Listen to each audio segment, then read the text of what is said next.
What's going on, guys? Ida here. Episode 6 of the 10-10 challenge. And today we are going to play another game because we are still in Division 10. I know, but we'll see what we can do at the end of this. If I go into play a match, you'll see that pretty much every player is low on fitness and has no contract. So what I'm going to have to do is two things: a fitness, a squad fitness, and then I'm going to have to go through every single player to give them a new contract.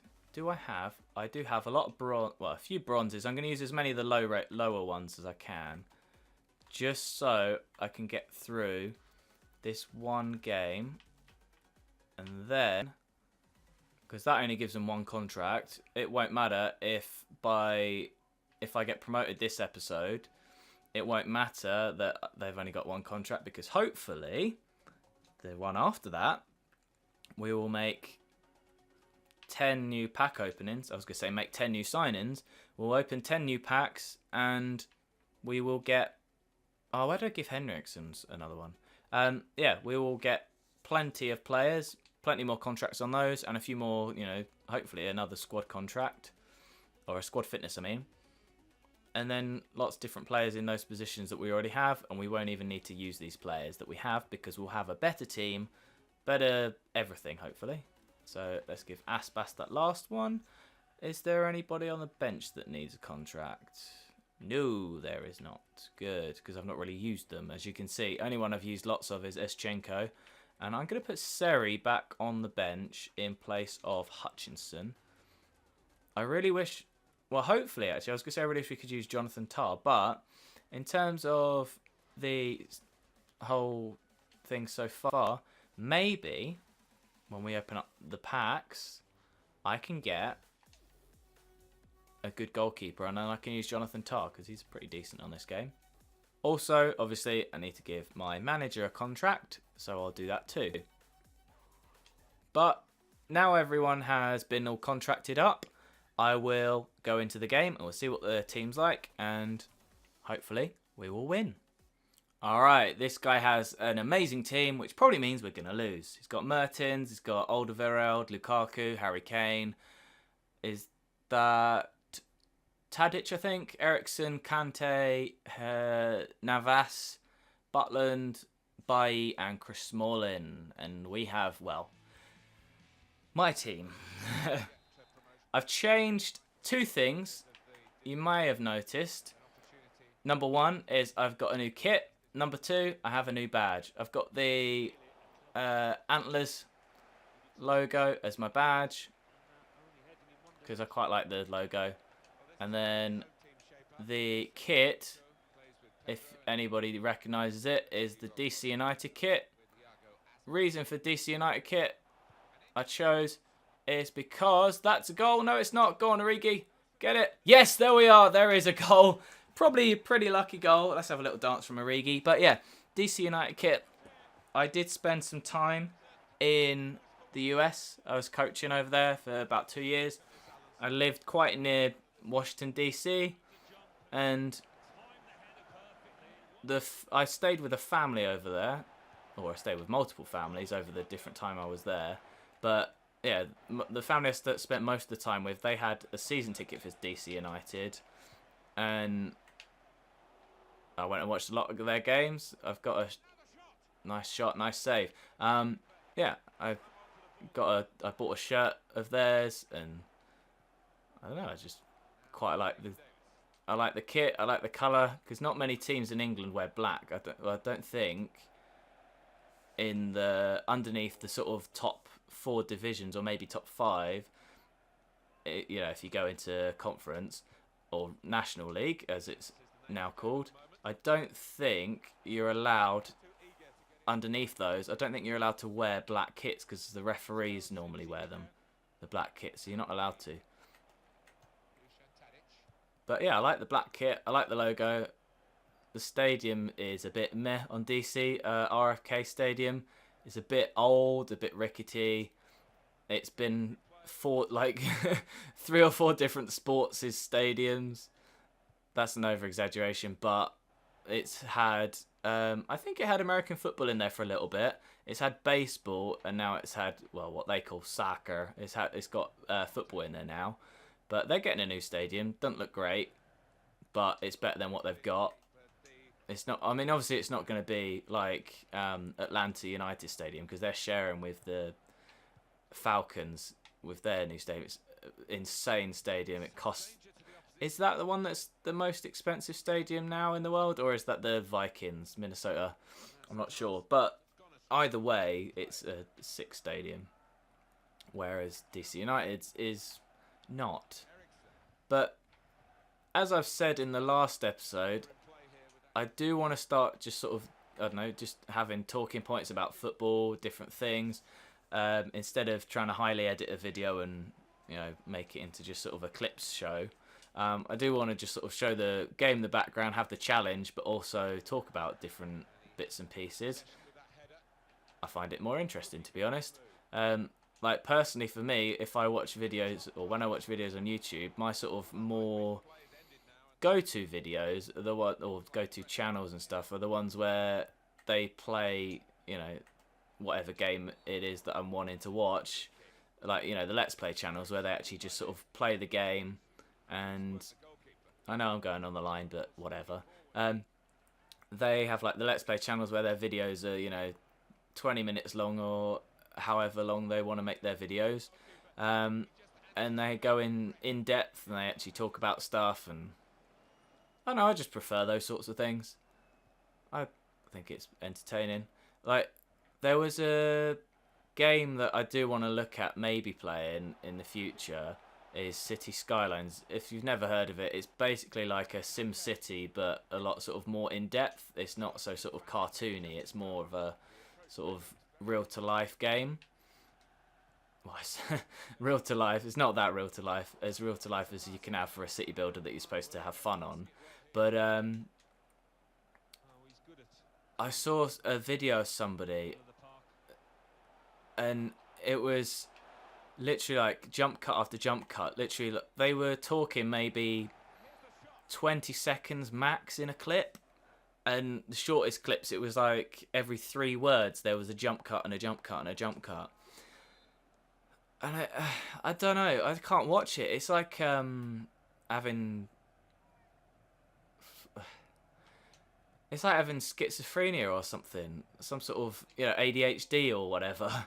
It's just so jumpy, jump, and it's like they're not talking in complete sentences. It's like, and then next thing, and then but it's just really sort of thrown out of a rhythm of any sort.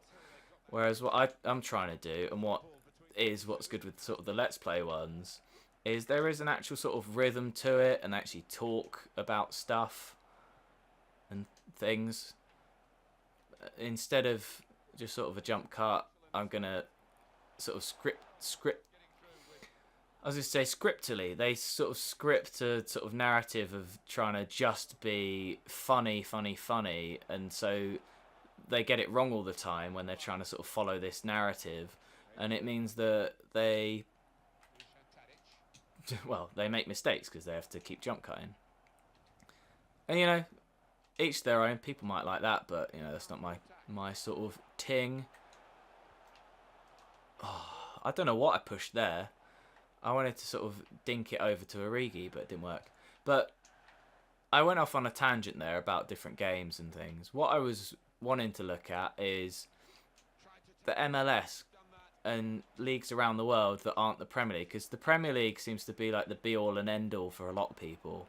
And even just in England, like my sort of nearest big team, or, you know, high up the English leagues team, is Brighton and Hove Albion, or just Brighton. That's what I always call them. But they're in the Championship, and outside of sort of this area where they're growing in size because they're actually doing well for once, they're getting a lot of sort of glory hunters.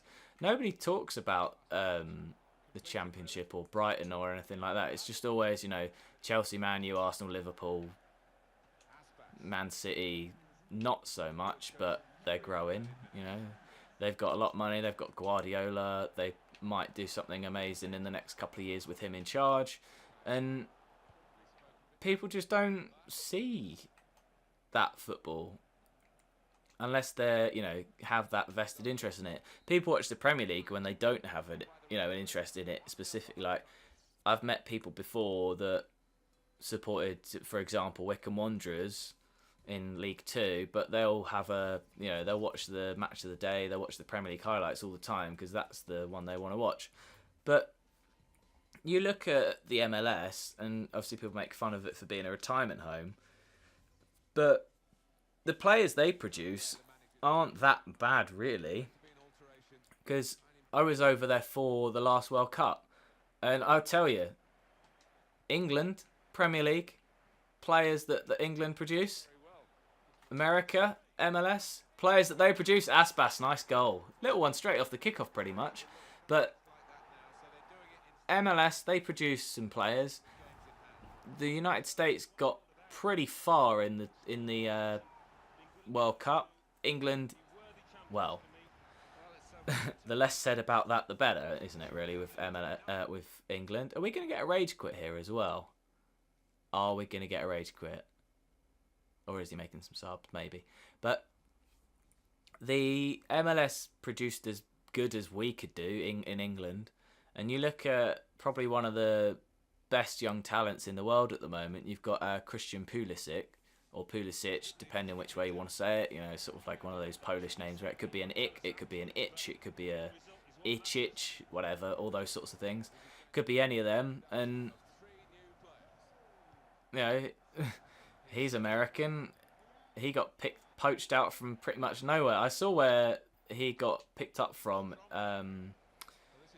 in America before he went to Dortmund. He was playing for, I think it was a team called PA Classics, which is like just a youth team, sort of academy, in pretty much the middle of nowhere in Pennsylvania in America.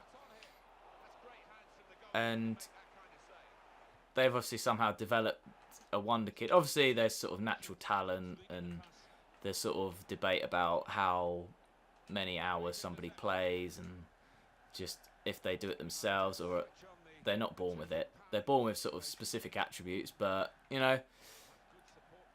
you look at England and it's just not the same.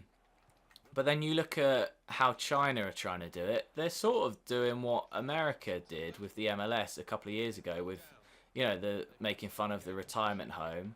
It's similar sort of thing with the Chinese Super League, the CSL.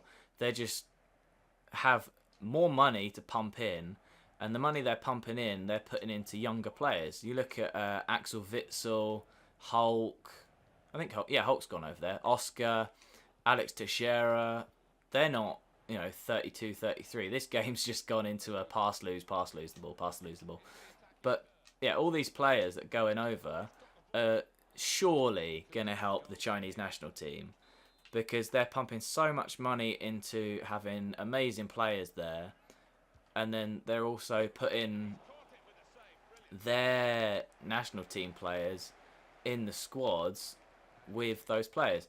And obviously what they've done now, because they didn't want the Chinese teams to spend so much money, and because obviously they're saying they're basically wasting their money and pumping in so much, they've got a limit on how many players you can have, which may not be allowed in the Premier League, but I think it could be something that would work. It's just the Premier League wouldn't want it, and at the moment, because of the European laws that we still do have at the moment in this country, means that the players have to, they have a right to work because they're EU citizens, and you can't put a limit on that, which is fair enough. That's the rules. That's what we got to deal with. But I think surely after that there can be some sort of limit when the laws change and Britain sort of governs itself. Maybe doesn't have to be what China have, where it's only 3. Maybe you do that. You have to have at least 1 English player. That's a nice finish from Aspas. Maybe you have 1 English player at least in every starting lineup, and you can't have like a 11 full of imported players. I don't know. It could be an idea, but it might improve England in some way. but a lot of people wouldn't like it, and it might be something that turns people off the Premier League. And if that's the case, they're not going to do it because the amount of money that the Premier League makes is just insane, really. And that's one of the reasons that might not happen. If it's enforced, it might be something that could happen. Right, let's go back down the line. Oh, nearly crossed it in. By the looks of it, we are going to get promoted, though. Aspas, how many shots? 3 shots, 3 on target, 2 goals. Nice. Let's see what we can do on this corner. I'm thinking, because I just don't know what to do with corners, I'm going to put it here. Put it here and full power it and get... Nope. That didn't work. Gilabodji. Wow, nice pass, Gilabodji. It's supposed to be a shot, but didn't work out like that. Oh, I should have anticipated the short one. I never do, because people... It was one of those things where online first came on. I remember it. I played it FIFA years ago, where you sort of played online for the first couple of times, and you'd just pass it straight to your centre back because that's what you used to do all the time. And pretty much within about a month, people would just launch it forward because you'd just go and stand next to their strikers. Whoa, that was close. But now people don't necessarily come and do that because people just boot it up the pitch because they know that it's going to happen. It's sort of a, what? Did that phase through his stomach or something there? I wish I was playing a career mode game or offline game. I could have rewound that. It looked like it phased through his body. That was amazing. Yeah, that's a change in FIFA that's obviously happened a long time ago, but it is one that you run the risk of doing. It's the sort of same thing that happened with goalkeepers and penalties, because they always say, oh, players putting it straight down the middle and the goalkeepers are diving out the way of it. But then the goalkeepers all of a sudden will start standing in the middle and just sort of wait, expecting that penalty. So obviously what the players then go and do is put it either side, and the goalkeepers are nowhere near it. And it's sort of the chicken and the egg thing. Do they do one thing? Do they do the other? Which one's going to work first? And which one should they do? And to get them the save on the penalty. Obviously, it's sort of a luck of the draw as well. Is that not a free kick? No? Look promising. All right, dude. But yeah, it's one of those things. It's like with free kicks. I listened to a podcast for me coaching football, and I was listening to an older one, and there was a guy on there. He said he played in Norway for a little bit, and the coach he was a goalkeeper, by the way. The coach he had started telling him that he should look at having 2 walls for a free kick where they cover either post. So you'd have 2 players on covering one post, and then 2 players covering the other post. Why is my left back that far up the pitch? Go! Oh, Ricky! I thought that was a goal. But you'd have 2 players covering one post, and then 2 players covering the other post. Aspas, come on, you can be better than that.